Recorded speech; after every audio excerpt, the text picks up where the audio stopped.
Hello friends, my name is Nikhil and today I will be talking about what makes Candy Crush Saga so addictive. So almost all of us must have played or at least heard about what Candy Crush Saga is. It is one of the most popular and most addictive games ever made. It was reported that the developer of this game makes as much as $1 million per day from Candy Crush through in-app purchases itself. But what makes this game so insanely addictive? Let us explore in depth to understand about the same. But before that, let us dive into the history of this game a little.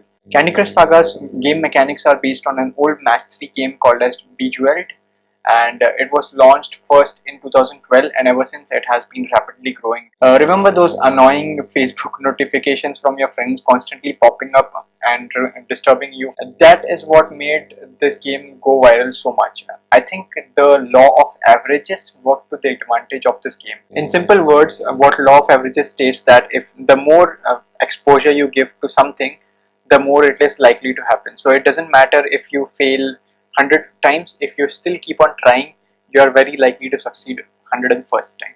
So that is what Candy Crush is thriving on. And in case of Candy Crush, it was the number of times people used to get those notifications that sort of forced them to at least try this game once. And when they did install the game, they were also forced to sort of send notifications to their friends in order to get lives. This catapulted the number of downloads and engagement for the game.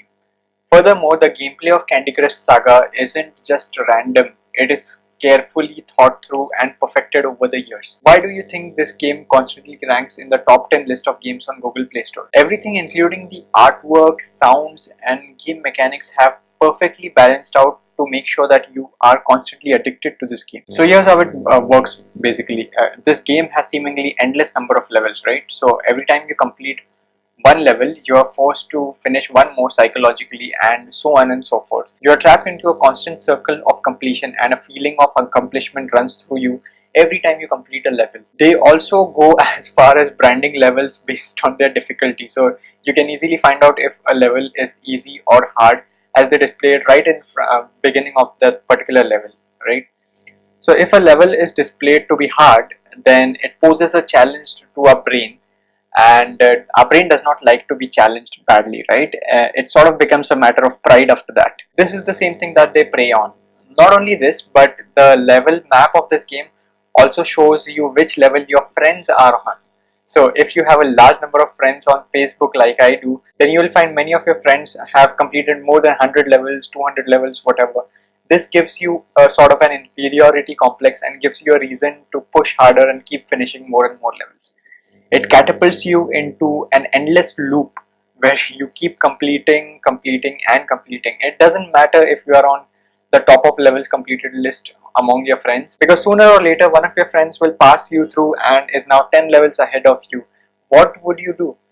You get back to the grind and you play further and further, and this is where it gets worse.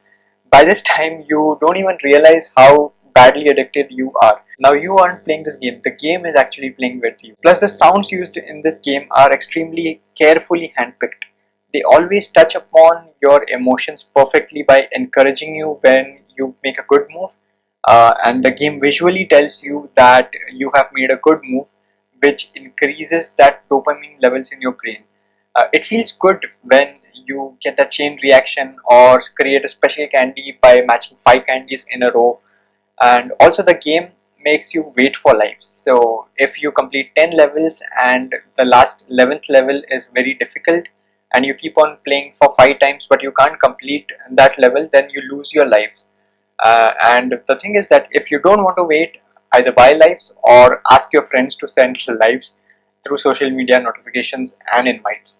So once you get into that flow of playing and having completed 10 levels, it becomes extremely difficult for you to put the game down, and since now you are totally hooked to the game, right? What most people don't even realize casually is that the game has been made to be played anyhow you want. So you can actually play the game either in landscape mode or in portrait mode. This gives it an edge even further because people love flexibility. You can play this game literally anywhere and anyhow you want. Plus, you don't even need both your hands to play this game. You can play this game with just one hand. All of these factors make it one of the easiest games to play and thereby increases its addiction factor. Also, the game does not force you to pay, right? It has options to help you boost your gameplay, of course, but you can choose to ignore all of them and just keep playing without paying. However, if you don't pay, then it becomes even more difficult and challenging for you to keep playing and completing all those levels, because certain levels require you to keep playing again and again because they are so difficult to complete. But the temptation to pay for in-game items is almost extremely irresistible, primarily because the game offers you extra chances when you fail to complete a level for a cost. So if you have one more move left in order to complete a level, you will always be tempted to shell out some money to get through that. So these are the things that make Candy Crush one of the most addictive games to play. Let me know your views through the comment section about what you feel about this game. And if you are a game developer, I'd like to inform you that currently I'm working on a book which will talk about how to market your games and get more downloads and make good amount of money through them. So if you are interested in the book, make sure you sign up to my email subscribers list, wherein I'll be notifying you about the same. You can find a link in my description, and do check out my other content on my YouTube channel. Subscribe to my channel if you are finding me here for the first time, and follow me on all my social media pages. I'm available on Facebook, Twitter, Instagram, facebook.com/nikmlnkr. You'll find all these links in the description below. So this is it for now. This is Nikhil signing off. Nasklata now.